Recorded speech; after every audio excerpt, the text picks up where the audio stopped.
Tiga. Halo teman-teman mahasiswa baru, gimana rasanya nih jadi mahasiswa? Selamat datang di dunia yang tentunya berbeda dengan dunia kalian sebelumnya, di mana dulu kalian menjadi siswa, sekarang kalian jadi mahasiswa. Dan perbedaannya apa sih? Salah satunya adalah dulu mungkin kalian belajar karena diminta. Nah sekarang kalian belajar itu karena pilihan kalian sendiri, iya nggak?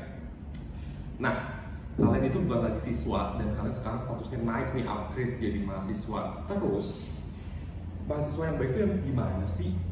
Nah, salah satunya adalah mahasiswa yang baik itu nggak cuma tentang kalian yang harus datang, kalian rajin kuliah, kalian rajin mencatat, tapi yang cerdas dan bijak dan dewasa dalam digital.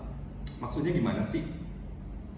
Nah, kita tahu sekarang kita sama-sama generasi Z, kita hidup sebagai generasi yang digital native, dan sekarang semuanya itu kita bisa buka dalam satu genggaman tangan.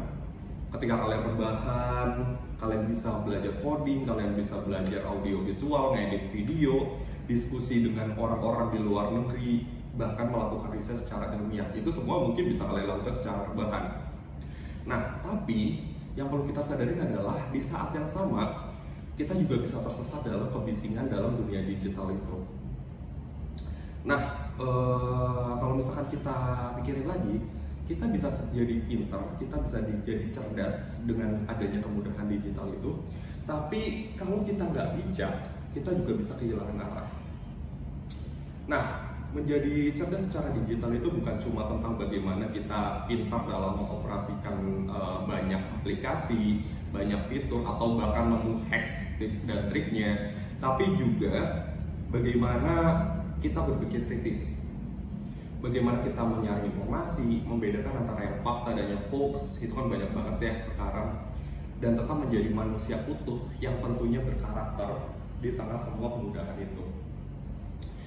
Nah, teman-teman, kalau misalnya kita ibaratkan arus digital itu seperti sungai yang deras ya, setuju nggak? Nah, kamu bisa mengalir sampai dengan tujuan dengan selamat, tapi di satu sisi, kalau misalkan kamu tidak pandai dalam mengayunkan sampan kamu juga bisa kehilangan arus, kehilangan arah, bahkan sampai tenggelam. Nah, itu biasanya kalau misalkan kamu cuma sekedar ikuti-ikutan aja, tanpa tahu batasan-batasan yang kamu harus ambil di dalam bermedia sosial atau dalam bermitra di media sosial.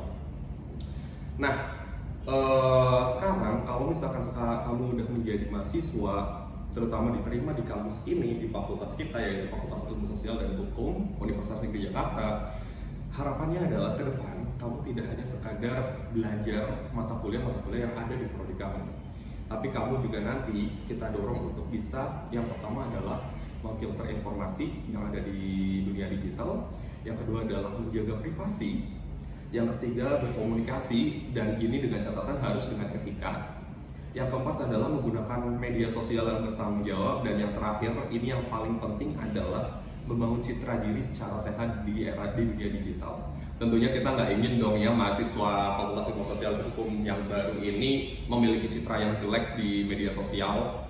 Apalagi kalau misalkan sampai udah berbicara dengan scammer, berbicara dengan citra-citra yang buruk, itu kita nggak mau banget. Jadi itu akan menjadi hal yang harus kalian pelajari ke depannya. Nah, berbicara tentang itu, kami selaku dosen biasanya ketemu dengan ada dua jenis nih mahasiswa. Yang pertama adalah orang yang pintar memanfaatkan kemajuan digital itu untuk belajar, untuk networking, membangun jejaring, ataupun menuangkan kreativitas mereka untuk menjadi sebuah karya. Itu banyak banget dan banyak banget prestasi yang udah kita hasilkan di sini. Tapi kalau misalkan kalian tidak cerdas dalam menggunakan media digital, kalian bisa menjadi satu tipe lainnya yang kebalikan dari tipe yang pertama, di mana tipe yang kedua ini biasanya terjebak di dalam satu istilah yang namanya doom scrolling. Apa itu doom scrolling? Biasanya orang-orang yang cuma sekedar buka-buka medsos, scrolling FYP, TikTok, dan dia cuma isi hidupnya itu adalah ngepoin hidup-hidup orang lain, yang sebenarnya itu malah justru membuat dia lupa dengan kehidupannya sendiri sampai akhirnya berantakan. Dan itu kita nggak mau banget kalian jadi seperti itu. Nah, pertanyaannya adalah kamu ingin jadi yang mana? Tipe yang pertama atau yang kedua? Kalau kalian setuju untuk menjadi tipe yang pertama, gimana caranya? Sebenarnya ada beberapa cara, tapi kata kuncinya adalah kalian harus menjadi cerdas dan dewasa dalam mengakses dunia digital. Caranya gimana? Secara sederhana, tapi cukup sulit. Ini bisa dimulai dengan kalian harus tahu kapan kalian online dan kapan kalian harus offline. Nah, kalian harus tahu kapan kalian harus mencari referensi sebanyak-banyaknya dari media digital, dan kalian harus tahu gimana kapan caranya, kapan waktunya untuk kalian off. Kalian resapin yang ada di hidup kalian, di sekitar kalian secara nyata, dan kalian melakukan refleksi dari situ. Gitu teman-teman.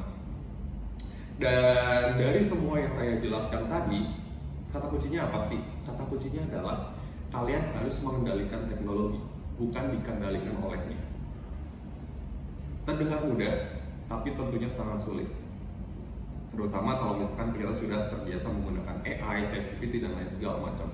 Itu harus kalian mulai kurangin ya dari sekarang. Nah, ini juga yang menjadi kata kunci ketika kita akan berbicara menuju industri selanjutnya. Teman-teman pasti tahu dong, sekarang kita ada di industri yang namanya 4.0, di mana semuanya serba terdigitalisasi. Dan yang tadi saya katakan, ketika kita sudah bisa mengendalikan teknologi yang kita gunakan, itu akan menjadi kunci untuk industri selanjutnya, yaitu industri 5.0, di mana kita akan belajar juga bagaimana menggunakan empati dan hati ketika kita bermedia digital. Seperti itu teman-teman. Tips saya terakhir sebelum saya tutup, bagi teman-teman yang bergabung bersama kami sekarang menjadi mahasiswa baru di Fakultas Ilmu Sosial dan Hukum Universitas Negeri Jakarta, jadilah mahasiswa yang cerdas, berprinsip, dan tetap menjadi manusia yang berkarakter, berjati diri.